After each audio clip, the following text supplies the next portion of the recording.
can tell by the shed dogs, I guess that's what you call anticipation for the hunt. Doing a little shed hunting. Here it is, first part of February. We had a lot of snow, and like last week we got couple of real warm days, so the snow pretty much all melted off.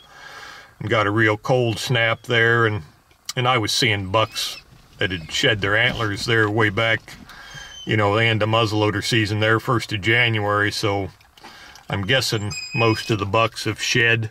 You know, just gonna not video a lot while I'm walking, but if we find one, we'll walk up there and take a look at it, where it lays, and decide what the buck was doing when he shed his antler. And maybe if I have any history with that buck, I might show some video of that. But the shed dog, he needs to take a hike. So shed dog, tell us how many sheds you've actually found in the last 5, 6, 7 years you've been hunting. I'm guessing that means he hasn't found any. But he doesn't lack enthusiasm. He's probably tripped over more than than he's found, I guess. But he likes to go, likes to hunt rabbits, squirrels, possums, coons. Occasionally he'll run a deer for about 20 yards, flush up a turkey or a pheasant. So he definitely has a good time and likes to go. That's the main thing.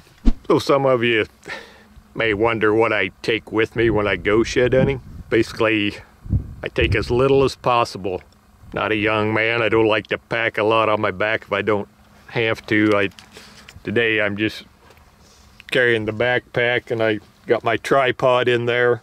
I got the Vortex binoculars. They save a lot of walking if you find a big open ridge or something, and just glass it instead of walking it. Might save a couple of miles. I don't even carry water, I guess, or snacks. I think Zach said it was called cameling up. I guess I drink my water before I leave, and I'll sure be back before I die of thirst. And I don't snack, so I don't take snacks. And one other thing, I'll take a saw with me. A lot of times if I find a dead buck or something that, I don't want to hassle with bringing the skull out, I just saw the antlers off and bring the antlers with me. So that's about it. Light as possible, and probably the main thing in shed hunting, you gotta look where bucks are. If they're not there, you're not gonna find them. South facing slopes that are bedding areas is where I probably find 75% of my sheds. And then if there's a good food source, I'll look there too, but that'll hold the bucks in the area, But like I say, you gotta have the bucks there to find antlers, and then just put in the miles, and we'll go see if we can find one.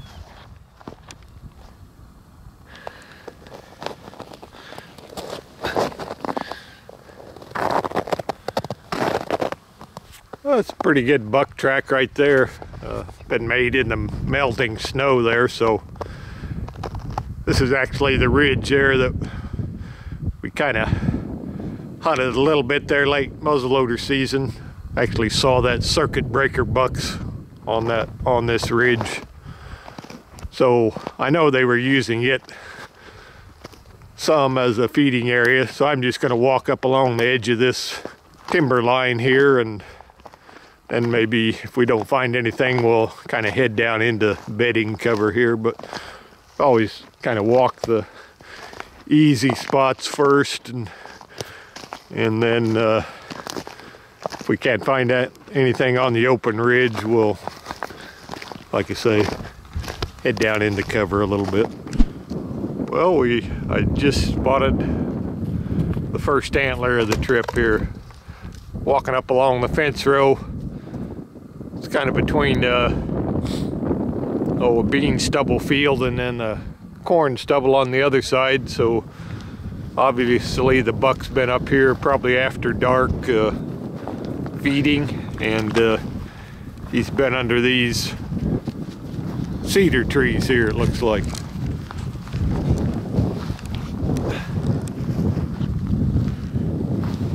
right up on the fence row here. Like, he's probably walked over to these cedar trees, maybe to get out of the wind, or, you know, he might have bedded here, or, you know, knocked these antlers around in these limbs or something, but pretty cool.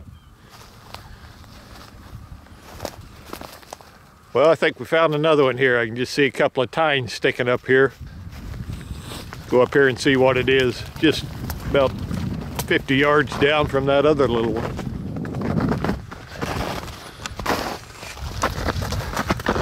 That's a classic what to look for. I'm always looking for white tines sticking up, and this one's been here, laying here a year or so in this tall grass, but definitely pretty cool find. There we go. Definitely a nice 5-point side there. I'd say probably been laying there a year. It's right on it's kind of a low spot in the fence. I bet $1 he's jumped that fence and dropped it right here. But I don't really find a lot of them, you know, on where they jump the fence, but occasionally you will. And I always walk the fence lines anyway, just on the count of there's always cover, you know, along the fence lines, separating fields and stuff, so the deer, you know, just a natural travel route anyway. But I'm betting this buck had jumped the fence and dropped it right here. Well, we got another one here. What we've been doing, just walking out across this big open ridge. This is actually the area where I saw that thunderstruck buck there this fall. They like this big open ridge for some reason, but we'll walk up here and take a look at it. Don't look too big, but it's an antler nonetheless. Well, there you go. Talk about hiding in plain sight. I could see that one antler walked right up there, and there was one laying right by it. I couldn't even see that one for some reason, blended in with the bean stubble there, but I'm sure they're off the same buck, probably shed right there. But definitely this would be the classic finding antlers in a food source. Match set. Awesome.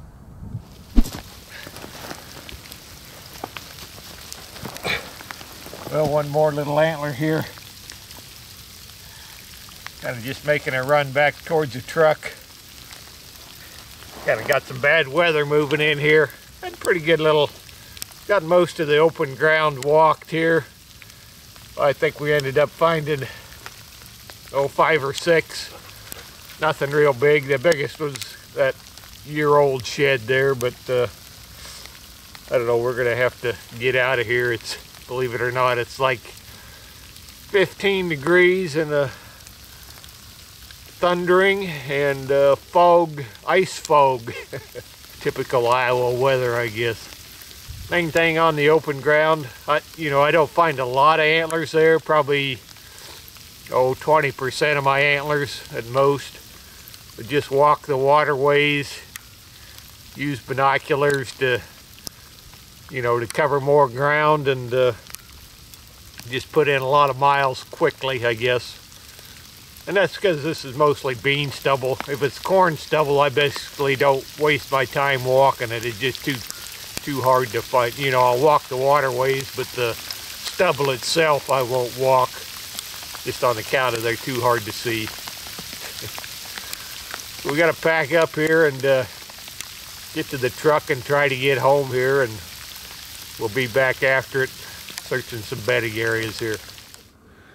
Went home, ate lunch. The freezing fog, mist, rain has kind of let up, so we decided to go in here and just kind of walk some hillside bedding area in this thick brush. You can see right here there's pretty good rub right here. There's just several little bedding hillsides and ridges up through here on this thick brush, and already spotted an antler up here, so we'll go walk up and take a look at it. It's I'd prefer there'd be no snow whatsoever, but in the timber here, I guess not all the snow melted off. Definitely be less on the south slopes where the sun could hit it, but still patches here and there, and then we got a little bit of snow there just a little bit ago, so it's kind of, you know, not bare by any means. But take a look at this antler we found here.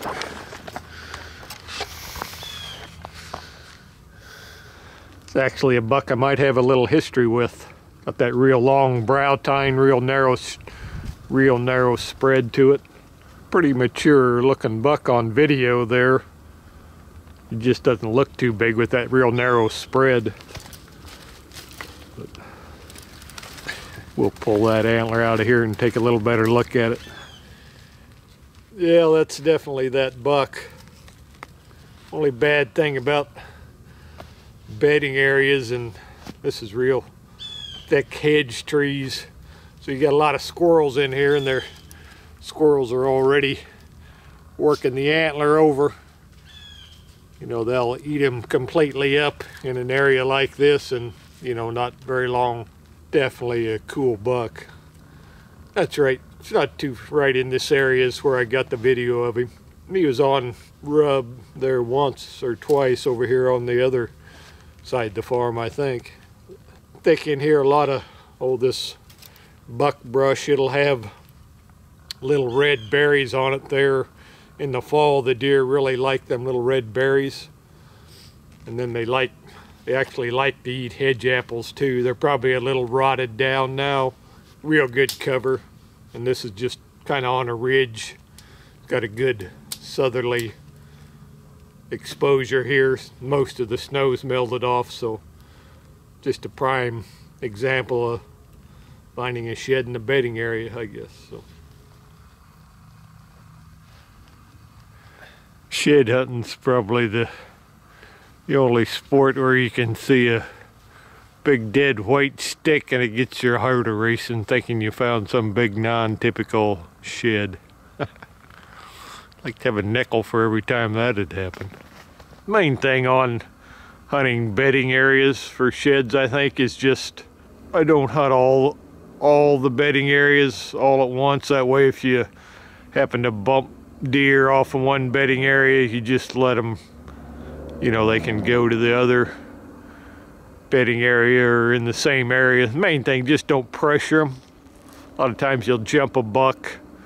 I think they tend to just run off and stop, and if you don't follow up on them, you know, they're just fine.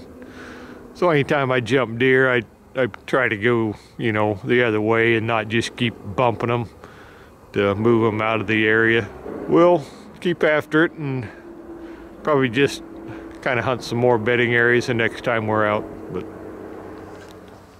well, back after the end of the day here.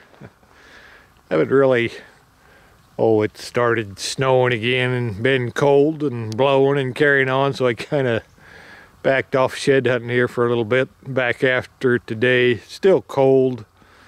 Had a pretty decent day there yesterday where it melted off a little snow, and kind of walking up on this little, what I would call a bedding ridge here.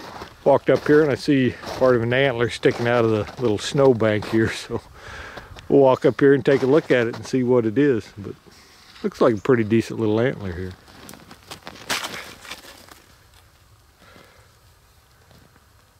Whoa. It's not a bad little antler there. Gee. Trying to recognize which one he is, but it doesn't really come to mind. Nice heavy duty 5-point side though. It's always nice to find the ones you know that you don't know about. Heck of a nice buck though. Well, we're back after the end of the day here. Still quite a bit of snow on. Sun's out, real bright sunny day, which, you know, I'd really rather prefer a cloudy day. Just seems like the antlers stick out better. And we're on another property today that I can shed hunt. Just it's more just draws and like open CRP field. Found some pretty good sheds here over the years, I guess. So we've actually got one spotted here. This is just a perfect example of a southern exposure bedding area. Still snow in here, but you know, a good spot for bucks to lay and hang out in the sun when it's real cold. We'll go up here and check this out and see what it is. There you go.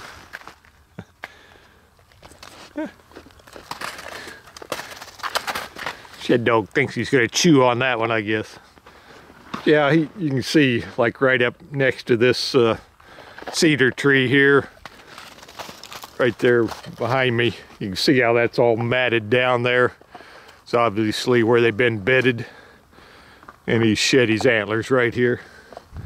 Kind of just walking up here in the CRP here now. Just, oh, they got some prairie grass growing in here. But spotted another one down here. That's pretty good spot on my account. There ain't much of it showing, but still kind of covered up with snow. But here's what it looks like from a distance here. Yeah, you can see that.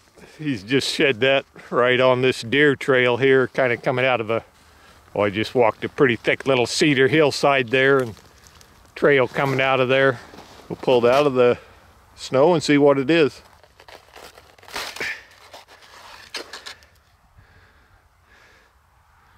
Got some extra stuff started on the brow tine there. He'll be a, you know, it's probably a 2.5-year-old buck there. He'll be something in a couple of years. Pretty cool. Kind of heading back to the truck here. Just kind of following this old deer trail, kind of going up through the CRP. Looked over here and see some white tines. That's what, like I said before, it's always what you want to look for. Just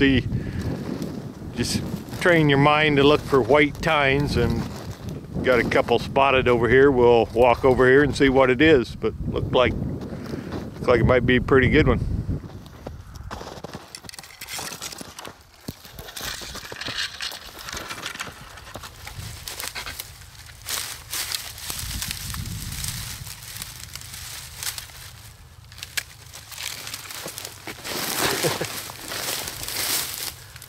Wow. Pretty good find there. That's quite a bit going on right here. Well, I think that'll about wrap up the shed hunt here. Kind of end on a good note. Most of these deadheads, I'll just saw the antler off, take the antler with me, but this one, you know, I think I'm gonna have to pack the whole skull out here. Pretty cool find. It's always good to check in with the local game warden, seeing if he wants to get it to salvage tag or not. Awesome find.